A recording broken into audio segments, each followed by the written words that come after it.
Video തുടങ്ങുന്നതിന് മുന്നേ ഒരു കാര്യം, ഇന്നത്തെ ഈ നടക്കാൻ പോകുന്ന കളിയിൽ ഒരാൾ ഗോൾ അടിക്കും.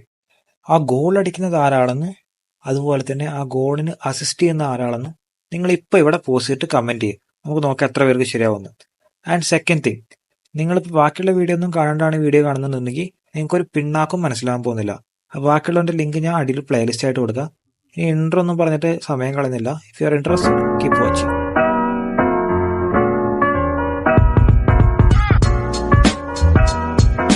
കഴിഞ്ഞ വീഡിയോയിൽ ഞാൻ പറഞ്ഞിട്ടുണ്ടായിരുന്നു, ഇസാഗിയും കൈസറും കൂടിയും ഭയങ്കരമായിട്ട് ഡിസ്കഷൻ എല്ലാം നടത്തി അവർ രണ്ടുപേരും ഒന്നായിട്ടുണ്ടാവും. അതുപോലെ തന്നെ സബ്സ്റ്റിറ്റ്യൂട്ട് ആയിട്ട് കയറിപ്പോയ കുനിഗാമി തിരിച്ചു വന്നിട്ടുണ്ടാവും. വീണ്ടും എത്ര പേർക്ക് വേണമെങ്കിൽ സബ്സ്റ്റിറ്റ്യൂട്ട് ആയിട്ട് ഇറങ്ങാമെന്ന് ഞാൻ പറഞ്ഞിട്ടുണ്ടായിരുന്നു. അതിനുശേഷം മാച്ച് തുടങ്ങുകയാണ്. മാച്ച് തുടങ്ങുന്നതിന്റെ മുന്നൊരു ചെറിയ ഗ്ലിംസിൽ നമുക്ക് ലോക്കിയും നോവയും കൂടി സംസാരിക്കുന്നത് കാണിക്കുന്നുണ്ട്. ആ ലോക്കി പറയുന്നുണ്ട്, എന്തൊരു ചെറുക്കനാണ്, എന്തൊരു അഹങ്കാരമാണ്, നീ കുറച്ച് മര്യാദക്ക് അവന് പറഞ്ഞു കൊടുക്ക്. അപ്പൊ നോവ പറയുന്നുണ്ട്, അവന് ഇച്ചിരി അഹങ്കാരം കൂടുതലാണ്, പക്ഷെ അവൻ പറഞ്ഞ കാര്യങ്ങളൊക്കെ ചെറിയൊരു വാസ്തവം ഉണ്ടെന്ന് പറയുന്നുണ്ട്. ഇത് കേട്ട് ലോക്കി നോവയോട് തിരിച്ചു ചോദിക്കും, നീ എന്താ പറഞ്ഞത്, നിനക്ക് തോന്നുന്നുണ്ടോ ഞാൻ തോറ്റുപോയെന്ന്? അപ്പൊ നോവ പറയും, ആ തോറ്റുപോയ കാര്യമല്ലടാ, ഞാനും നീയും ഒരുപാട് ആക്ഷൻസ് എടുത്തു. എൻ്റെ ആക്ഷൻസ് എടുത്തതിൽ നമ്മളൊരു പുതിയ ആളെ അവയ്ക്കുകയും ചെയ്തിട്ടുണ്ടെന്ന് പറയും. അപ്പോൾ ലോക്കി, നീ എന്തൊക്കെയാ പറയണേ, നീ അവനെ യൂസ് ചെയ്യാൻ നോക്കിയിട്ട് നീ തന്നെ യൂസായി പോയെന്ന് വയ്ക്കുന്നുണ്ട്. അപ്പോൾ ലോക്കിയോട് നോവ പറയും, അതെ, നമ്മൾ യൂസായിപ്പോയി, ഞാൻ യൂസായിപ്പോയി, അതിന് ഇതിനെല്ലാം ഒരേ ഒരു കാരണക്കാരൻ മാത്രമേ ഉള്ളൂ, ഈഗോ ചിമ്പാൻസി എന്ന് പറയും. അതിനുശേഷം മാച്ച് റീസ്റ്റാർട്ട് ആവുന്നുണ്ട്. മാച്ച് റീസ്റ്റാർട്ട് ആയത് തൊട്ടക്കം തന്നെ റിന്ന് പന്തെടുത്തിട്ട് എല്ലാ പ്ലേയേഴ്സിനെയും ഡ്രിബിൾ ചെയ്തിട്ട് ഗോൾ അടിക്കാൻ വേണ്ടി പോകുന്നു. ഗോൾ അടിക്കാൻ വേണ്ടി ഇൻഫാക്ട് ഷൂട്ട് ചെയ്യാൻ നിൽക്കുന്ന സമയത്ത് തന്നെ അവിടെ ഇസാഗി വരുന്നു. ആൻഡ് ഇസാഗിക്ക് അറിയാം ഇസാഗിക്ക് ഒറ്റ കൂടിയാൽ കൂടൂലെന്ന്. ആൻഡ് ഇസാഗിയെ ഹെൽപ്പ് ചെയ്യാൻ വേണ്ടിയിട്ട് അവിടെ കൈസറും വരുന്നു. ഇവർ രണ്ടുപേരും കൂടി റിന്നിൻ്റെ അടുത്ത് നിന്ന് പന്തെടുക്കുന്നു. ഇവർ രണ്ടുപേരും കൂടി ഒരുമിച്ച് കളിക്കുന്ന പറഞ്ഞിട്ട് റിന്ന് ആകെ ഷോക്കായിപ്പോയി. കാരണം എനിമീസ് ആയിരുന്ന രണ്ടുപേരും കൂടി ഒരുമിച്ച് കളിക്കുന്ന പറഞ്ഞിട്ട് റിന്ന് ആകെ ഷോക്ക് അടിച്ച് നിൽക്കുന്നത്. ആൻഡ് ഈ റിന്നിടുന്ന് കിട്ടിയ പന്ത് കൊടുത്തിട്ട് ഇസാഗിയും കൈസറും കൂടി ഓടുന്നു. പന്തെടുത്ത് അങ്ങോട്ടും ഇങ്ങോട്ടും പാസ് എടുത്ത് ഓടുന്നു. TXTയുടെ പ്ലേയേഴ്സിന് തടുക്കാൻ പോയിട്ട് അവരൊന്ന് സ്ലോ ഡൗൺ ചെയ്യാൻ പോലും പറ്റുന്നില്ല. അങ്ങനെ ഇവരും കൂടി ഹെൽപ്പ് ചെയ്യുന്നു. ഇവരും കൂടി ഹെൽപ്പ് ചെയ്തിട്ട് ഇസാഗി അവസാനം ഗോൾ അടിക്കുക എന്നുള്ള ലെവലിലോട്ടെത്തി അവന്റെ കിക്ക് എടുക്കാൻ നിൽക്കുമ്പോൾ അവിടെ കറാസ് വന്നിട്ട് ബോൾ തടുക്കുന്നു. ഷോട്ട് എടുക്കുന്നതിന് മുന്നേ തന്നെ ബോൾ തടുക്കുന്നു. ഈ തടുത്ത ബോൾ നേരെ റീബൗണ്ട് ആയിട്ട് കൈസറിന്റെ അടുത്താണ് പോകുന്നത്. ഈ കിട്ടുന്ന പന്ത് എങ്ങനെയും കൈസർ ഇമ്പാക്ട് യൂസ് ചെയ്തിട്ട് ഗോൾ അടിക്കുക എന്നുള്ള ലെവലിൽ കൈസർ നിൽക്കുമ്പോൾ അവനെ തടുക്കാൻ വേണ്ടിയിട്ട് അവിടെ വരും ചാൾസ്. അങ്ങനെ ചാൾസ് അവനെ തടുക്കാൻ വേണ്ടി അങ്ങോട്ട് വരും. എന്നിട്ട് കൈസറിന്റെ അടുത്ത് എന്തെങ്കിലേക്കോ പന്ത് എടുത്തതിന് ശേഷം കറാസ് കൈസറിനോട് പറയുന്നുണ്ട്, we are just like you dumbasses. അതായത് ഈ ചാൾസും കറാസും എല്ലാം ടാലന്റ് ലേണേഴ്സ് ആണ്. അതാണുള്ള കാര്യം അവിടെ നമുക്ക് കാണിക്കുന്നുണ്ട്. അത് ഇതെല്ലാം കണ്ട് ഇസാഗി അനലൈസ് ചെയ്തുകൊണ്ടിരിക്കുന്നുണ്ട്. അങ്ങനെ പന്ത് നേരെ ജെനിറ്റ്സുവിന്റെ കയ്യിലോട്ട് പോകുന്നു. ജെനിറ്റ്സുവിന്റെ കയ്യിൽ നിന്ന് ജെനിറ്റ്സ് നേരെ ഷീഡോക്ക് പാസ് കൊടുക്കുന്നു. പക്ഷെ ഷീഡോനെ തടുക്കാൻ വേണ്ടി അവിടെ 3 പേര്, ബാസ്റ്റർ മുഷന്റെ 3 പേര് ഒരുമിച്ച് വരുന്നു. അങ്ങനെ ഇങ്ങനെ 3 പേര് പിന്നിട്ട് പൂട്ടിയത് കാരണം ഇവന് മുന്നോട്ടും പോകാൻ പറ്റുന്നില്ല, സൈഡിലോട്ട് പാസ് കൊടുക്കാൻ പറ്റുന്നില്ല. അപ്പൊ എന്തായെന്നറിയോ, ബാക്കിലോട്ട് റിന്നിന് പാസ് കൊടുക്കും. ഇത് കിട്ടിയിട്ട് റിന്ന് ആകെ ഷോക്ക്. അതായത് ഷീഡോ റിന്നിന് പാസ് കൊടുക്കുക. ഒരു ഡയലോഗ് പറയും, അവരുടെ ടീമിലെ ടോപ്പ് പ്ലേയേഴ്സിനൊക്കെ ഒരുമിച്ച് കളിക്കാന്നുണ്ടെങ്കിൽ നമ്മുടെ ടീമിലെ ടോപ്പ് പ്ലേയേഴ്സിനെ ഒരുമിച്ച് കളിക്കാന്ന് ഷീഡോ റിന്നോട് പറയും. ആൻഡ് ഇതുകൊണ്ട് ബാക്കി ഉണ്ടായിരുന്ന പ്ലേയേഴ്സ് എല്ലാം ഒരുമിച്ച്, അതായത് ആർക്ക് പാസ് കൊടുക്കുന്നൊന്നും ഒരു ഐഡിയ ഇല്ല. ചാൾസും കറാസും ജെനിറ്റ്സും എല്ലാവരും ഒരുമിച്ച്. ഇപ്പൊ ആർക്ക് പാസ് കൊടുക്കുന്ന ഒരു ഐഡിയ ഇല്ല. ആൻഡ് അവസാനം പന്ത് കിട്ടുന്ന ഷീഡോ ഒരു കിടിലം പാസ് റിന്നിന് കൊടുക്കും. അങ്ങനെ ഈ പാസ് കിട്ടിയ റിന്ന് ഗോൾ അടിക്കാൻ വേണ്ടി നിൽക്കുമ്പോൾ അവിടെ റിന്നെ തടുക്കാനായിട്ട് വന്നിട്ടുണ്ടാവും ഇസാഗിയും കൈസറും. ആൻഡ് റിന്നിന്റെ ഗോള് പോട്ടെ, റിന്നെ കാല് പൊക്കാൻ പോലും സമ്മതിക്കാണ്ട് അവിടെ നിന്ന് തടഞ്ഞു നിർത്തും. അങ്ങനെ ഇങ്ങനെ രണ്ടുപേരും കൂടി കിടിലനായിട്ട് കളിക്കുമ്പോൾ ഷീഡോ റിന്നെ നോക്കിയിട്ട് ഇസാഗിയും കൈസറും ഒരു കാര്യം പറയും, നിങ്ങളെ കളിക്കുന്ന പറ്റുന്ന പോലെ നിങ്ങൾ കളിക്കേ, പക്ഷെ നിങ്ങളെ കൊണ്ട് ഒരിക്കലും ഞങ്ങളെ തോൽപ്പിക്കാൻ പറ്റത്തില്ല എന്ന്. ഇത് കേട്ട് റിന്നും ഷീഡോയും ആകെ ഫ്രസ്ട്രേറ്റഡ് അടിച്ച് നിൽക്കുന്നത്. ആൻഡ് ഇതിനുശേഷം നമുക്ക് കാണിക്കുന്ന ഇഗരാശി ഫീൽഡിൽ മൊത്തം ഒരു യൂസ്ലെസ് ആയിട്ട് നിൽക്കുന്ന കാരണം നോവ ഇഗരാശിയെ തിരിച്ചു വിളിക്കും. അതിനിങ്ങനെ തിരിച്ചു വിളിച്ചതിന് അത്ര നേരം ജോളിയായി കളിച്ചുകൊണ്ടിരുന്ന ഇഗരാശി ആകെ സാഡായി പോവും. അതിനിത് അവൻ ഭയങ്കര കെഞ്ചി കുറച്ചു നേരം കൂടി ഞാനിവിടെ നിൽക്കോട്ടെ, ഞാനിപ്പോൾ കളിക്കാൻ ഭയങ്കരമായിട്ട് ഞാൻ കാണിച്ചു തരാം എന്നൊക്കെ പറഞ്ഞിട്ട് നോട് പറയും. പക്ഷെ നോ ഭയങ്കര സ്ട്രിക്ട്ലി അവനെ തിരിച്ചു വിളിക്കും. അങ്ങനെ അത്ര നേരം നല്ല അടിപൊളിയായിട്ട് ചിരിച്ചോള് കളിച്ചുകൊണ്ടിരുന്ന ഇഗരാശി അവിടെ കരഞ്ഞ് നിലത്തിരിക്കും. അങ്ങനെ കരഞ്ഞ് നിരത്തിരുന്നതിന് ശേഷം അവൻ്റെ മൊത്തം ബ്ലൂ ലോക്ക് ജേണി അവൻ ആലോചിച്ചുകൊണ്ടിരിക്കും. അതായത് തുടക്കം തൊട്ട് എന്തൊക്കെ ഉണ്ടായി, ബ്ലൂ ലോക്കിൽ വന്നിട്ട് അവൻ എന്തൊക്കെ നേടി, അങ്ങനെ എല്ലാം ആലോചിച്ചുകൊണ്ടിരിക്കും. കാരണം അവനാണ് ഇപ്പോൾ 300 പ്ലേസിൽ നിൽക്കുന്ന പ്ലെയർ അവനാണ്. അപ്പോൾ പുറത്ത് പോയി കഴിഞ്ഞ് കഴിഞ്ഞാൽ ആകത്താണെന്നുള്ള കാര്യമൊക്കെ അവൻ ആലോചിച്ചിട്ട് ഇങ്ങനെ വിഷമിച്ചിരിക്കുമ്പോൾ ഇസാഗി അങ്ങോട്ട് വന്നിട്ട് പറയും, നീ ഉള്ളതുകൊണ്ട് മാത്രമാണ് ഞാൻ എപ്പോഴും ബ്ലൂ ലോക്കിലുള്ളത്, and I am happy that നീ ഇപ്പോഴും ഇതിലുണ്ടല്ലോ എന്നുള്ളത്. ഇതെന്തിനപ്പോൾ എങ്ങനെ പറയുന്നത് എനിക്ക് മനസ്സിലായില്ല. നിങ്ങൾക്ക് മനസ്സിലായി നിങ്ങൾ കമൻറ്റ് ചെയ്യുക. ആൻഡ് ഇതിന് ശേഷം ഞാൻ ഇങ്ങനൊരു ചെറിയ ഇൻഫർമേഷനും കൂടി തരാം. ബ്ലൂ ലോക്കിൻ്റെ നെക്സ്റ്റ് സീസൺ ആനിമേഷൻ ചെയ്യാൻ പോകുന്നത് മഷോക്കോ ടെൻസയുടെ കമ്പനിയാണ്. അപ്പോൾ നിങ്ങൾ ആനിമേഷൻ കാര്യത്തിൽ നെക്സ്റ്റ് സീസൺ പേടിക്കാൻ വേണ്ട, പൊളിയായിരിക്കും. ആൻഡ് ഇനി മാച്ചിലോട്ട് വരികയാണെന്നുണ്ടെങ്കിൽ ഇഗ്രാഷിക്ക് പകരം ഇറങ്ങുന്ന ആരറിയോ? യുക്കിമിയ. ആൻഡ് യുക്കിമിയ വരുന്ന കണ്ടിട്ട് ഇസായിക്ക് തോന്നുന്നുണ്ട് ഇവൻ എന്നെ സപ്പോർട്ട് ചെയ്യുന്നുള്ള കാര്യമൊക്കെ. ആൻഡ് ഇതിന് ശേഷം ഇവർ 3 പേരും കൂടി കളിച്ചു പോകുന്നുണ്ട്. അതായത് ഓൾറെഡി ഇസാഗിയും കൈസറും കൂടി ടോപ്പ് ലെവലിലാണ് കളിച്ചുകൊണ്ടിരിക്കുന്നത്. ഇവിടെ പിന്നെ യുക്കിമിയും കൂടി ഡ്രിബിൾ കളിക്കുമ്പോൾ അപ്പോൾ ഒരുമാതിരി ടോപ്പ് ലെവലുള്ള കളിയാണ് നമുക്ക് കാണിക്കുന്നത്. ഇവർ ആർക്കും തോൽപ്പിക്കാൻ പറ്റുന്നില്ല. അങ്ങനെ യുക്കിമിയുടെ ഡ്രിബിളിങ്ങിന് ഒരാൾക്ക് മാത്രമേ തോൽപ്പിക്കാൻ പറ്റത്തുള്ളൂ, കറാസുവിന്. അങ്ങനെ കറാസു അവിടെ വരുന്നുണ്ട്, യുക്കിമയുടെ നിന്ന് പന്തെടുക്കാൻ നോക്കുന്നുണ്ട്. ബട്ട് ഇപ്രാവശ്യം യുക്കിമയെ പന്തെടുത്തിട്ട് ഒരൊറ്റ പോക്ക്, കറാസുവിനൊക്കെ വെട്ടിച്ചിട്ട് ഒരൊറ്റ പോക്ക്. ഇങ്ങനെ പോകുന്നതായിട്ട് ഇസാഗിയൊക്കെ ആകെ ഒരുമാതിരി അന്താളിച്ചു പോയി. കാരണം ഇവനെന്ത് ഇങ്ങനെ കളിക്കുന്നതെന്ന് കണ്ടുവച്ചിട്ട്. പക്ഷെ ഇസായിക്ക് അത് കണ്ടിട്ട് ഒരുമാതിരി സന്തോഷവും വരുന്നുണ്ട്. കാരണം ഒരു ഈഗോയിസ്റ്റിൻ്റെ അടുത്ത് ഇതല്ലാണ്ട് വേറെ ഒന്നും പ്രതീക്ഷിക്കേണ്ടെന്ന് ഇസായിക്ക് അറിയാം. ആൻഡ് ഇങ്ങനെ പന്തെടുത്ത് ഓടിക്കൊണ്ടിരിക്കുന്ന യുക്കിമിയെ ആർക്കും തോൽപ്പിക്കാൻ പറ്റുന്നില്ല. അങ്ങനെ യുക്കിമിയെ ഗോൾ അടിക്കാൻ വേണ്ടിയിട്ട് ഇങ്ങനെ പോകുന്നുള്ളതാണ് യുക്കിമിയ. പക്ഷെ യുക്കിമിയക്ക് ഒരു കാര്യം അറിയില്ല, അവരുടെ ടീമിൽ ടോപ്പ് പ്ലേയേഴ്സ് ഉണ്ടെന്ന്. അങ്ങനെ യുക്കിമിയുടെ കയ്യിൽ നിന്ന് പന്തെടുക്കാൻ വരുന്ന ചാൾസ്. അങ്ങനെ ചാൾസ് തട്ടിത്തെറിപ്പിച്ച പന്ത് ഇസാക്കിയുടെ കയ്യിൽ വരുന്നത്. പക്ഷെ ഇസായി ഗോൾ അടിക്കാൻ നോക്കുന്നില്ല, കാരണം ഭയങ്കര ദൂരത്താണ് പോസ്റ്റ്. അതുകൊണ്ട് ഇസാക്കി പാസ് ചെയ്യാൻ ആരെങ്കിലും ഉണ്ടെന്ന് നോക്കുന്നു. പക്ഷെ അടുത്തൊന്നും ആരുമില്ല. അതുകൊണ്ട് ഇസാക്കിയുടെ അടുത്തുള്ളത് നെസ്സായിരുന്നു. ഇസാക്കി നേരെ നെസ്സിന് പാസ് കൊടുക്കുന്നു. ഇസായിക്ക് തിരിച്ചു കിട്ടുന്നതാണ്.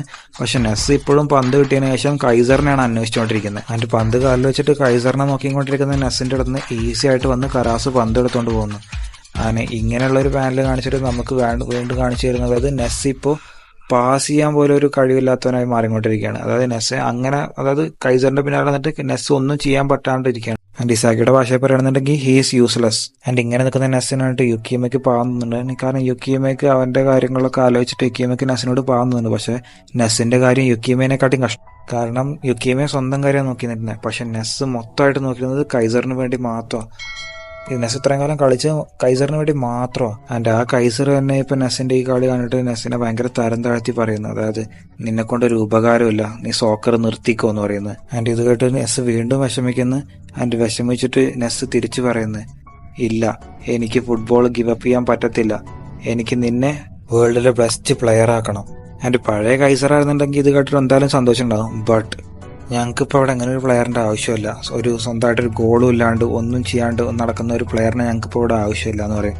ഇത് കേട്ട് നെസ് പറയും, ഗോൾ ഉണ്ടല്ലോ, നിന്നെ ലോകത്തിലെ ഏറ്റവും നല്ല പ്ലെയർ ആക്കണം, ലോകത്തിലെ ഏറ്റവും ബെസ്റ്റ് പ്ലെയർ ആക്കണം, അതല്ല എൻ്റെ ഗോൾ, എനിക്ക് ഗോൾ ഉണ്ടല്ലോ എന്ന് പറയും. ഇതില്ലാണ്ട് വേറൊരു റീസണും ഇല്ല എനിക്ക് ഫുട്ബോൾ കളിക്കാൻ വേണ്ടി. ഇങ്ങനെ നെസ് കരഞ്ഞുകൊണ്ട് ഇത് കൈസറിൻ്റെ അടുത്ത് പറയുന്നുണ്ട്. ആൻഡ് ഇതെല്ലാം കേട്ട് ടെൻഷൻ അടിച്ചിട്ട് കൈസർ പറയുന്നുണ്ട്, നിന്നോട് പറഞ്ഞിട്ട് കാര്യമില്ല. ഇൻഫാക്ട് എനിക്കിപ്പോൾ ഇതിനെ പറ്റി കെയർ തന്നെയില്ല. കാരണം I don't care about anyone who കാണ്ട് കീപ്പ് അപ്പ്. അതായത് ആരെ കൊണ്ടാണോ കീപ്പ് അപ്പ് ചെയ്യാൻ പറ്റാത്തത് അവരെ പറ്റി ഞാൻ ആലോചിക്കുക തന്നെ ഇല്ല എന്ന് പറയുന്നത്. കാരണം കൈസറിന് ഇവിടെ അവനൊപ്പം കീപ്പ് അപ്പ് ചെയ്യാനുള്ള ഒരു പ്ലെയറിനെ കിട്ടിയിട്ടുണ്ട്, ഇസാഗിയെ. അതുകൊണ്ട് തന്നെ ഇപ്പം നൈസറിൻ്റെയും കൈസറിൻ്റെയും തമ്മിലുള്ള ബോണ്ടിനെക്കാട്ടി ഏറ്റവും ബെറ്റർ ആയിട്ടുള്ള ബോണ്ട് കൈസറിൻ്റെ ഇസാഗിയുടെയാണ്. ആൻഡ് ഇതെല്ലാം കേട്ടിട്ട് നെസ് ആകെ വിഷമിച്ച് നിൽക്കുന്നത്. ആൻഡ് ഇസാഗിക്കും മനസ്സിലാവുന്നു ഇന്ന നെസ്സിനെ കൊണ്ട് വലിയ ഉപകാരമൊന്നുമില്ല എന്ന്. ആൻഡ് ഇതിനുശേഷം നമുക്ക് കാണിക്കുന്നത് റിന്നെ ആകെ കൺഫ്യൂസ്ഡ് ആണ്. കാരണം ഇസാഗിയും കൈസറും കൂടി ഒരുമിച്ച് കളിക്കുന്നത്. കൺഫ്യൂഷൻ്റെ ഒപ്പം തന്നെ എക്സൈറ്റഡ് ആണ്. കാരണം പുതിയൊരു ഇസാഗിനെ കേട്ടിട്ടുണ്ട് റിന്നിനെ ഡെസ്ട്രോയ് ചെയ്യാൻ വേണ്ടിയിട്ട്. അതുകൊണ്ട് തന്നെ റിന്ന ആ കാര്യത്തിലും എക്സൈറ്റഡ് ആണ്. ഇതിനുശേഷം നമുക്ക് മാച്ച് റീസ്റ്റാർട്ട് ആവുന്നു. അതിൻ്റെ മാച്ച് റീസ്റ്റാർട്ട് ആയതിനു ശേഷം റിന്ന് നേരെ ഇസാഗിയുടെ അടുത്ത് വരും. പക്ഷെ ഇപ്രാവശ്യം എന്താണെന്ന് വെച്ച് കഴിഞ്ഞാൽ റിന്ന് ബേഴ്സക് മോഡിലല്ല, നോർമൽ മോഡിലാണ് കളിക്കുന്നത്. അങ്ങനെ നോർമൽ മോഡിൽ കളിക്കുന്ന റിന്ന് ഇസാഗിയെ മുന്നോട്ട് പോകാണ്ടിരിക്കാനും പാസ് കൊടുക്കാണ്ടിരിക്കാൻ വേണ്ടി തടുത്ത് നിർത്തുന്നു റിന്ന്. ഇതുകൊണ്ട് തന്നെ ഇസാഗിയുടെയും കൈസറിൻ്റെയും ഇടയിലുള്ള പാസ് ചെയ്യാനുള്ള കഴിവില്ല, അത് രണ്ട് കുറഞ്ഞിങ്ങനെ വരുന്നുണ്ടായിരുന്നു. ആൻഡ് ഇത് മനസ്സിലാക്കി ഇസാഗി പെട്ടെന്ന് തന്നെ അവിടുന്ന് മുന്നോട്ട് ഓടാൻ വേണ്ടി നോക്കുന്നുണ്ട്. ഇസാഗി അവിടുന്ന് എല്ലാവരും മുട്ടിച്ച് മുന്നോട്ട് ഓടാൻ നോക്കുന്നുണ്ട്. ആൻഡ് ഇസാഗി ഓടുന്ന കണ്ട കാര്യം മനസ്സിലായ കൈസർ തന്നെ അവിടുന്ന് ഒരു ഒപ്റ്റിമൽ പാസ് ഇസാഗിക്ക് വേണ്ടി കൊടുക്കുന്നുണ്ട്. പക്ഷെ കൈസർ അത്ര ഇമ്പാക്ട് ചെയ്ത് അടിച്ചിട്ടും പിന്നെയും റിന്നിന്റെ ബേഴ്സക് മോഡിലോട്ട് പോകുന്നു. ആൻഡ് റിന്നിന്റെ ബേഴ്സക് മോഡിലോട്ട് പോയുള്ള കാര്യം അറിയാമല്ലോ, റിന്ന് എത്ര കോംപ്ലിക്കേറ്റഡ് ആണെന്നുണ്ടെങ്കിലും ആ പാസ് വന്നിട്ട് അവിടുന്ന് ഡിഫ്ലക്ട് ചെയ്ത് കളയുന്നത്. ആൻഡ് ഇത് കണ്ടിട്ട് റിന്ന് പറയുന്നുണ്ട്, നിങ്ങൾ എങ്ങനെ കളിക്കും, നിങ്ങളെ രണ്ടുപേരെ ഞാൻ ഡിസ്ട്രോയ് ചെയ്യുന്നുള്ള കാര്യം റിന്ന് അവിടെ പറയുന്നുണ്ട്. ആൻഡ് ഇതിന് ശേഷം കൈസറും ഇസാഗിയും ആകെ ഷോക്ക് അടിച്ച് നിൽക്കുന്നുണ്ട്. കാരണം ഇതിപ്പോൾ ഒരു നോർമൽ ലോജിക് ആയിട്ടുള്ള കാര്യമല്ല, കൈസർ എങ്ങനെ പോയാലും ഇസാഗിയെ പാസ് കൊടുക്കുന്നത്. ഇതിനിപ്പോൾ ഇത്ര ഷോക്ക് അടിച്ച് നിൽക്കാനുള്ള കാര്യം എന്താ അപ്പോൾ ഇതിൽ? ആൻഡ് ഇൻഫാക്ട് റിന്നി കാര്യം ചെയ്തതിന് എന്താ കാരണം എന്നറിയോ? കാരണം റിന്നിന് ഇസാഗി അല്ല ഇപ്പോൾ തടുക്കേണ്ടത്, ഇവർ തമ്മിലുള്ള ബോണ്ട് നശിപ്പിക്കണം.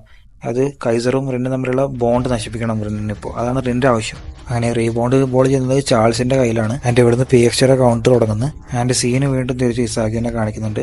ഇസാഗിക്ക് മനസ്സിലായി റിന്ന് എങ്ങനെ പോലും അവനെ തടുക്കാൻ വേണ്ടി നോക്കുന്നു. പക്ഷെ ഇത് മനസ്സിലാവുന്നില്ല എങ്ങനെയാണ് ഇവൻ തടുക്കുന്നതെന്ന്. അപ്പോൾ റിന്ന് ഇസാഗിയുടെ അടുത്തോട്ട് വന്ന് പറയുന്നുണ്ട്, ഞാൻ നിന്റെ 4 മീറ്റർ അറൗണ്ട് ആയിട്ട് ഞാനൊരു കാര്യം സൃഷ്ടിക്കാൻ പോവാ. അതായത് നിന്റെ ഫിസിക്കൽ എബിലിറ്റി, നിന്റെ മെൻ്റൽ എബിലിറ്റി എല്ലാം എനിക്കറിയാം. അതുകൊണ്ട് ഞാൻ എപ്പോഴും നിന്റെ 4 മിനിറ്റിൽ ഉണ്ടാവും. അതുകൊണ്ട് എനിക്ക് എൻ്റെ ജസ്റ്റ് റിഫ്ലക്ഷൻ മതി ഇതിനെ തടുക്കാനായിട്ട്, വേറെ ഒന്നും വേണ്ട. അതുകൊണ്ട് എൻ്റെ 4 മീറ്ററിൻ്റെ അടുത്ത് നിന്ന് ഞാൻ പോകാൻ തന്നെ പോകുന്നില്ല. അന്ന് ഇസാഗിയോട് റെന്ന് പറയും. ഇത് കേട്ട് ഇസാഗി വീണ്ടും ഇരുട്ടിലോട്ട് പോകുന്നു. ആൻഡ് ഇസാഗിക്ക് ഇപ്പം മനസ്സിലായി ഇനി എങ്ങനെ പോലും കൈസറിനായിട്ട് ഡയറക്റ്റായിട്ടൊരു കോൺടാക്റ്റ് അവന് വെക്കാൻ പറ്റത്തില്ല. ആൻഡ് ഒരു കാര്യം കൂടി മനസ്സിലായി, അതായത് ഇപ്പോൾ റിന്നെൻ്റെ 4 മീറ്റർ അറൗണ്ടിൽ ഞാൻ എങ്ങനെയെങ്കിലും റിന്നെ തോൽപ്പിക്കാൻ എനിക്ക് സാധിച്ചാൽ പിന്നെ ബാസ്റ്റർ മൂശാനെ തോൽപ്പിക്കാൻ വേണ്ടിയിട്ട് ഇവന്മാർ എത്ര നോക്കിയാലും നടക്കത്തില്ല. പറയുന്ന പോലെ അത്ര ഈസി അല്ല ചെയ്ത് കാണിക്കാം. നോക്കാം നമുക്ക് എന്താ ഉണ്ടാവാൻ പോകുന്നത്. ഓക്കെ, അപ്പം തുടങ്ങാം. ആൻഡ് ഇതിനുശേഷം ഇസാക്കിയും റിന്നും കൂടി മുട്ടി ഒരുമിച്ച് അതായത് ഓടുന്നുണ്ട്. അതായത് അവന്മാർ അങ്ങോട്ടും ഇങ്ങോട്ടും വിട്ടുകൊടുക്കുന്നില്ല. അതിന് PSG കൗണ്ടറോടെ നടന്നുകൊണ്ടിരിക്കുന്നുണ്ട്. അതിൻ്റെ കൗണ്ടറോടെ നിന്ന് ജെനിറ്റ്സ് തന്നെ ചാൾസിന് പാസ് കൊടുക്കുന്നുണ്ട്. ചാൾസ് നേരെ ഷീഡോക്ക് പാസ് കൊടുക്കുന്നുണ്ട്. പക്ഷെ ഷീഡോനെ അവിടെ തടുക്കാൻ വേണ്ടി വീണ്ടും വരും കുനിഗാമി ഷീഡോനെ അട്ടേ പോലെ ഒട്ടിയിട്ടുണ്ട്. ആൻഡ് ഇതുകൊണ്ട് തന്നെ ഷീഡോക്ക് അവിടുന്ന് പാസ് കൊടുക്കേണ്ടത്. ആ പാസ് നേരെ പോയി വീഴുന്നത് റിന്നിൻ്റെ കാലിൽ. റിൻ്റെ അടുത്താണെന്നുണ്ടെങ്കിൽ ഇസാഗി മാത്രമേ ഉള്ളൂ. അതുകൊണ്ട് ഇസാഗിക്ക് അവിടെ വലിയ കാര്യമായിട്ടൊന്നും ചെയ്യാൻ പറ്റില്ല റിൻ്റെ അടുത്ത്. അതുകൊണ്ട് തന്നെ അവിടുന്ന് പെട്ടെന്ന് തന്നെ കൈസർ വരുന്നു. പക്ഷേ റിന്ന് കൈസർ വരാൻ വേണ്ടിയിട്ട് വെയിറ്റ് ചെയ്ത് നിൽക്കായിരുന്നു. കാരണം റിന്നിപ്പോൾ ഇസാഗിയും കൈസറിനെ ഒരുമിച്ച് ഡെസ്ട്രോയ് ചെയ്യണം എന്നുള്ള മൈൻഡിലാണ്. അത്രയ്ക്ക് ഈസി ആയിരിക്കില്ലല്ലോ. കാരണം ഇപ്പോൾ ഇസാഗി കുറച്ച് ഫിസിക്കലി വീക്ക് ആണെങ്കിലും കൈസർ അങ്ങനെയല്ല. കൈസർ നല്ല മെരുക്ക് ചെറുക്കനാണ്. അതായത് വേൾഡിൽ തന്നെ ബെസ്റ്റാണ്.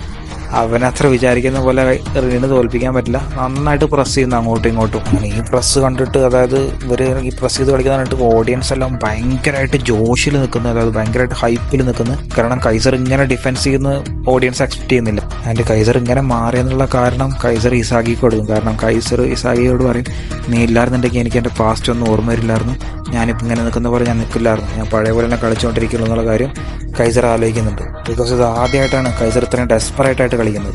ആൻഡ് ഇവിടുന്ന് 10 നേരെ യുക്കിമയുടെ കയ്യിൽ നിന്നിട്ട് പോകും. യുക്കിമ യൂഷ്വലി ഡ്രിബിൾ ചെയ്തിട്ട് എല്ലാവരും മുന്നോട്ട് പോകും. മുന്നോട്ട് പോയിക്കൊണ്ടിരിക്കുമ്പോൾ അവിടെ ഡിഫൻസ് വരുന്ന നേരെ തന്നെ ഹിയോരിക്ക് പാസ് കൊടുക്കും. ആൻഡ് പന്ത് എടുത്തിട്ട് തന്നെ പെട്ടെന്ന് ഹിയോരി അവിടുന്ന് മുന്നോട്ട് ഓടും. പക്ഷേ ഹിയോരിനെ അവിടെ തടുക്കാൻ വേണ്ടിയിട്ട് കറാസ് വരും. കറാസ് ചോദിക്കും എങ്ങോട്ടാ മോനെന്ന് ചോദിക്കും. അപ്പം ഇങ്ങനെ ഓരോന്നും കാണിച്ചുകൊണ്ടിരിക്കുമ്പോൾ നമുക്ക് യുക്കിമയുടെയും ഹിയോരിയുടെയും ഒരു ബാക്ക്, അതായത് അവരുടെ ഓർമ്മകൾ ഇങ്ങനെ ബ്ലൂ ലോക്കിൻ്റെ ഓർമ്മകൾ ഇങ്ങനെ കാണിക്കുന്നുണ്ട്. കാരണം അവർ ഇസാഗിക്ക് വേണ്ടിയിട്ട് ഇസാഗിയോട് ഭയങ്കര കടപ്പെട്ടിരിക്കുകയാണ്. കാരണം അവർ ചേഞ്ച് ചെയ്തത് ഇസാഗി കാരണമാണ്. ആൻഡ് ഇങ്ങനെ ചേഞ്ച് ചെയ്തുകൊണ്ടാണ് അവർ ഭയങ്കരമായിട്ട് ഫുൾ പൊട്ടൻഷ്യൽ ഇപ്പോൾ ഫുട്ബോൾ കളിക്കാൻ പറ്റുന്നുണ്ട് അവർക്ക് രണ്ടുപേരും.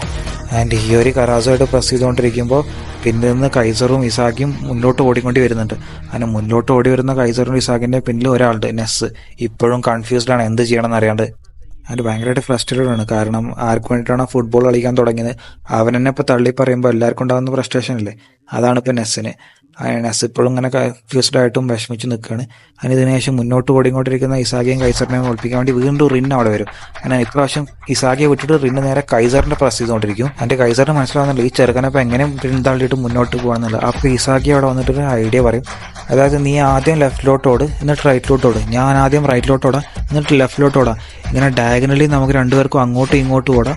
അപ്പോൾ ഇവനക്ക് നമ്മളെ വല്ലാണ്ട് ടാക്കിൾ ചെയ്യാൻ പറ്റില്ല എന്നുള്ള കാര്യം പറഞ്ഞിട്ട് ഇവർ രണ്ടുപേരും അങ്ങനെ ഡയഗണലായിട്ട്, അതായത് റൈറ്റിലോട്ട് ലെഫ്റ്റിലോട്ട് അങ്ങനെ ഇവർ രണ്ടുപേരും അങ്ങനെ ഓടാൻ വേണ്ടി നോക്കുന്നത്. അതിൽ ഇങ്ങനെ കളിച്ച് കഴിഞ്ഞാൽ ഒബ്വിയസ് ആയിട്ടും റിന്ന് കൺഫ്യൂസ്ഡ് ആകും ആരെപ്പോൾ ഫോളോ ചെയ്യണം എന്നുള്ള കാര്യം ആലോചിച്ചിട്ട്. അങ്ങനെ ഇവർ ഇങ്ങനെ കളിക്കുന്നുണ്ട്. റിന്നു ഒബ്വിയസ് ആയിട്ട് ഭയങ്കരമായിട്ട് കൺഫ്യൂസ് ആവുന്നുണ്ട്. ഇതിപ്പോൾ ആരെ ഞാൻ ഫോളോ ചെയ്യണം എന്നുള്ള കാര്യം ആലോചിച്ചിട്ട് റിൻ്റെ വിഷം മൊത്തം ഇൻട്രപ്റ്റ് ആവുന്നുണ്ട്. കൈസറും ഇസാക്കി ഇത്രയും കോർഡിനേഷനിൽ കളിച്ചുകൊണ്ടിരിക്കുമ്പോൾ അപ്പുറത്ത് നെസ്സാക്കി ഒരുമാതിരി ഉള്ളിൽ തീ ആളിക്കൊണ്ടിരിക്കുകയായിരുന്നു. കാരണം അവൻ അത്രയും അസൂയ കൊണ്ട് നിൽക്കുകയായിരുന്നു.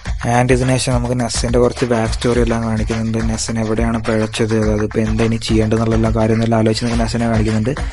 അങ്ങനെ ഇങ്ങനെ ആലോചിച്ച് നിൽക്കുന്നതിന് ശേഷം നെസ് ഒരു തീരുമാനം എടുക്കുന്നുണ്ട്. അതായത് പഴയ വേർഷന് ബായ് പറഞ്ഞിട്ട് ഇനി പുതിയൊരു കളി എടുക്കാൻ പറഞ്ഞിട്ട് നെസ് മുന്നോട്ട് ഓടുന്നുണ്ട്.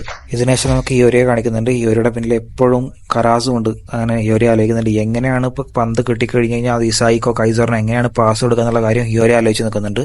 ആൻഡ് അതും ഈസി അല്ല. കാരണം അവരുടെ രണ്ടുപേരുടെയും പിന്നിൽ ഇപ്പോൾ ആരുള്ളത്, റിന്നുണ്ട്. ആൻഡ് വിചാരിച്ച പോലെ തന്നെ ഹിയോരിയുടെ കയ്യിൽ പന്ത് വരുന്നുണ്ട്. ഹിയോരി നേരെ തന്നെ അവിടെ നിന്ന് നേരെ പന്ത് എടുത്തിട്ട് ഇവർ രണ്ടുപേരുടെയും മുന്നിലോട്ട് അടിക്കുന്നത്. അങ്ങനെ മുന്നിലോട്ട് അടിച്ചപ്പോൾ റിന്നിന് കൺഫ്യൂഷനായി ഇപ്പോൾ ആരെ അതായത് ടാക്കിൾ ചെയ്യണമെന്ന്. അതുകൊണ്ട് തന്നെ റിന്ന് നേരെ ഇസാഗിയെ പ്രസ് ചെയ്യുന്നു. അങ്ങനെ ഇസാഗിയെ പന്ത് എടുക്കാണ്ട് വന്നിട്ട് കുറച്ച് റൈറ്റിലോട്ട് പുഷ് ചെയ്യുന്നു. പക്ഷെ അവിടെ കൈസർ നിൽക്കുന്നുണ്ട്. കൈസറിന് എങ്ങനെയും ഈ ബോൾ ഗോൾ അടിക്കണം എന്നുള്ള ലെവലിലോട്ട് നിൽക്കുമ്പോൾ കൈസറിനെ പ്രസ് ചെയ്യാൻ വേണ്ടിയിട്ട് അവിടെ വരും ഷീഡോ. അങ്ങനെ ഷീഡോ വന്നിട്ട് ആ പന്ത് ഹെഡ് ചെയ്തിട്ട് നേരെ ചാൾസിന് അവിടെ നിന്ന് പാസ് കൊടുക്കുന്നുണ്ട്. അതിന് ഇതിനുശേഷം പന്ത് നേരെ ചാൾസിൻ്റെ അടുത്ത് കൊണ്ട് പോയിക്കൊണ്ടിരിക്കുമ്പോൾ അവിടെ നേരെ കുനിഗാമ വന്നിട്ട് ഹെഡ് ചെയ്തിട്ട് ഇന്റർസെപ്റ്റ് ചെയ്യുന്നു. അങ്ങനെ ഈ ഇന്റർസെപ്ഷനിലെ പന്ത് നേരെ മുകളിലോട്ട് പോകുന്നു, അത് എയറിലോട്ട് പോകുന്നു. ആൻഡ് ഇസായിക്ക് മനസ്സിലായി ഇത് അണ്ടർ 20 വേൾഡ് കപ്പിൽ നടന്ന അതുപോലെ തന്നെയാണ്. ഇതോഷിസായും റെന്നും കൂടിയും പ്രസ് ചെയ്തുകൊണ്ടിരിക്കുന്ന പന്ത് മുകളിലോട്ട് പോലും അതുപോലെ തന്നെയാണ്. ലക്ക് ത്രൂ ആർക്കെങ്കിലും ഇപ്പം ഈ പന്ത് കിട്ടും. അങ്ങനെ പന്ത് നേരെ പോയി വീഴുന്നത് നെസ്സിന്റെ മുന്നിലോട്ടാണ്. ആൻഡ് ഇത് കണ്ടിട്ട് ഇസാക്കിയും കൈസറും ഗോൾ അടിക്കാന്നുള്ള ഹോപ്പിലാണ്. അത് നിങ്ങൾക്ക് ഈ പാനലിൽ കാണാം. ആൻഡ് ഇതിന് ശേഷം നെസ്സിന് ഇപ്പോൾ കുറച്ചൊരു ഹോപ്പ് വന്നിട്ടുണ്ട്. കാരണം ലക്ക് ഇപ്പോൾ അവൻ്റെ അടുത്താണുള്ളൊരു ഹോപ്പ് അവന് വന്നിട്ടുണ്ട്. ബട്ട് ഇപ്പോൾ എന്ത് ചെയ്യും? കൈസറിന് പാസ് കൊടുക്കണോ അതോ ഗോൾ അടിക്കണോ അതോ ഗോളിൻ്റെ അങ്ങോട്ട് പന്ത് അടിച്ച് ഒഴിവാക്കണോ? ആൻഡ് ഈ സെയിം കാര്യം തന്നെ കൈസർ ആലോചിച്ചിട്ടുണ്ട്. ഈ ചെറുക്കപ്പം എന്താ ചെയ്യാൻ പോകുന്നത്? എനിക്ക് പാസ് തരൂ അത് എന്നെ ഒഴിവാക്കൂ. ഇവനെന്തായാലും ഗോൾ അടിക്കാൻ വളർന്നിട്ടില്ല, അതുകൊണ്ട് എന്തായാലും ഇവൻ എനിക്ക് തന്നെ പാസ് ചെയ്യുള്ളൂ എന്നുള്ള കോൺഫിഡൻസിലാണ് കൈസർ നിൽക്കുന്നത്. ബട്ട് ഇവിടെ നെസ് എന്താ ചെയ്യാന്നറിയോ? നെസ് എല്ലാം തോൽപ്പിച്ചിട്ട് നെസ് അവിടുന്ന് ഒരു ടോപ്പ് ക്ലാസ് ആയിട്ടുള്ള ഒരു പാസ് അങ്ങോട്ട് കൊടുക്കും. അതായത് നെസ്സിന്റെ മൈൻഡിൽ എങ്ങനെ ആയിരിക്കും, അതായത് കൈസറിന് വേൾഡ് ബെസ്റ്റ് ആവണം എന്നുണ്ടെങ്കിൽ ഞാൻ ഇപ്പം അടിച്ച പാസ്സില്ലേ അത് എങ്ങനെയും എടുത്തിട്ട് ഗോൾ അടിക്കുക. അതായത് ഒരു ചലഞ്ചിങ് പാസ് കൈസറിന് നെസ് അങ്ങോട്ട് ഇട്ട് കൊടുക്കും. ആൻഡ് ഈ അടിച്ച പന്ത് എല്ലാ ഡിഫൻഡേഴ്സിനെയും എല്ലാവരെയും മുന്നോട്ട് തള്ളിയിട്ട് കറക്റ്റ് ഒരു പൊസിഷനിലോട്ട് വന്ന് വീഴുന്നു. അവിടെ എല്ലാം വിചാരിച്ച പോലെ തന്നെ കൈസർ വന്ന് നിൽക്കുന്നു. ആൻഡ് ഇത് കണ്ടിട്ട് നെസ്സും ഭയങ്കരമായിട്ട് സന്തോഷിക്കുന്നു. കാരണം കിട്ടിയല്ലോ, പന്ത് കൈസറിന് കിട്ടിയല്ലോ, എൻ്റെ തിങ്കിങ്ങിനെ കൈസർ മനസ്സിലാക്കിയല്ലോ. But for a big shock അവിടെ ഉണ്ടായിരുന്നത് കൈസർ ആയിരുന്നില്ല, മറിച്ച് ഇസാക്കി ആയിരുന്നു. നെസ് എന്താണോ ചെയ്യാൻ ഉദ്ദേശിച്ച കാര്യം അത് കൈസറിന് മനസ്സിലായിട്ടുണ്ടാവില്ല. ഇക്കാര്യം ഇസാക്കിക്ക് മനസ്സിലായിട്ട് ഇസാക്കി നേരെ അങ്ങോട്ട് പന്തെടുക്കാൻ വേണ്ടി ഓടിയുണ്ടാവും. ആൻഡ് ഈ പാസ് കണ്ടിട്ട് എല്ലാവരും അതിശയിക്കുന്നു. കാരണം നെസ് ഇപ്പം തന്നെ ഇവന് പാസ് കൊടുത്ത്, നെസ് പാസ് കൊടുത്ത് കൈസറിനല്ലേ. കാരണം ഇത് കൈസറിന് കൊടുത്ത പാസ് തന്നെയായിരുന്നു, പക്ഷെ പൊട്ടൻ കൈസർ മനസ്സിലാക്കിയില്ല എന്നുള്ള ഒറ്റ കാര്യമുള്ളൂ. അങ്ങനെ ഇതിനു ശേഷം നമുക്ക് ഇസാക്കിയെ കാണിക്കുന്നുണ്ട്. പന്തെടുക്കാൻ വേണ്ടിയിട്ട് ഇസാക്കി ഓടുന്നു. ആൻഡ് റിന്ന് കണ്ടിട്ട് ആകെ പേടിച്ചിരിക്കുന്നു. കാരണം വീണ്ടും ഇസാക്കി എന്നെ തോൽപ്പിക്കാൻ പോകുന്ന റിന്ന് ആലോചിച്ചിരിക്കുന്നു. ആൻഡ് കൈസർ നെസ് എന്ന് വിളിച്ചിട്ട് അലറുന്നു. കാരണം കൈസറിന് കിട്ടിയില്ലല്ലോ പാസ്, അതുകൊണ്ട് തന്നെ നെസ് അവിടെ അലറ് വിളിക്കുന്നു. നെസ് ആകെ പേടിച്ച് നിൽക്കുന്നു അവിടെ. അങ്ങനെ ഈ പന്ത് നേരെ വന്നിട്ട് ഇസാക്കിയുടെ കാലിലോട്ട് വീഴുന്നു. അതായത് ഇന്ന് അടിച്ചോ മോനെ എന്ന് പറയുന്ന പോലെ തന്നെ ഇസാക്കിയുടെ കാലിലോട്ട് ആ പന്ത് വീഴുന്നു. ഇസാക്കി ഒരു കിടിലൻ കിക്ക് എടുക്കുന്നു. ആ കിക്ക് നേരെ ഗോളാവുന്നു. അതിനുശേഷം നമുക്ക് ഡീമൺ ഇസാക്കിയെ കാണിക്കുന്നു സെലിബ്രേറ്റ് ചെയ്യുന്നത്. ഈ ഡീമൺ ഇസാക്കി എന്നുള്ള പേര് കൊടുക്കുന്ന ആരാന്നറിയോ? വേറെ ആരുമല്ല, ഈ റിന്നാണ് ഡീമൺ ഇസാക്കി എന്നുള്ള പേര് അവന് കൊടുക്കുന്നത്. അതിന് ഇതോടെ തന്നെ ബാസ്റ്റർ മോഷൻ വെച്ച് എന്നുള്ള PXT എന്നുള്ള മാച്ച് ഫൈനലൈസിൽ അടിക്കുകയാണ്. ഇനി മുന്നോട്ട് എങ്ങനെയാണ്, ഇനി ഏതൊക്കെ റാങ്കിങ്ങിലാണ്, ഇതൊക്കെ നമുക്ക് അടുത്ത വീഡിയോയിൽ നോക്കാം. അടുത്ത വീഡിയോ ഉണ്ട്, ഇതിൻ്റെ പാർട്സ് കഴിഞ്ഞിട്ടില്ല, അടുത്ത വീഡിയോ ഉണ്ട്. അതിലാണ് ഇനി സെലിബ്രേഷന് ശേഷമുള്ള കാര്യങ്ങളൊക്കെ പറയാൻ പോകുന്നത്. അപ്പോൾ നിങ്ങളൊന്നും പേടിക്കേണ്ട, അടുത്ത വീഡിയോ ഞാൻ പോസ്റ്റ് ചെയ്യുന്നതായിരിക്കും. പക്ഷേ എപ്പോഴൊന്നും മാത്രം എന്നോട് ചോദിക്കരുത്. ഒരാഴ്ചയിൽ മിനിമം സമയം തരണത് ചെറിയ പരിപാടിയല്ല ഇത്. അപ്പോൾ വീഡിയോ കണ്ടതിന് നന്ദി. നിങ്ങൾക്ക് വീഡിയോ എങ്ങനെയുണ്ടെന്ന് നിങ്ങൾ എന്തായാലും കമൻറ്റ് ചെയ്യുക. So bye guys.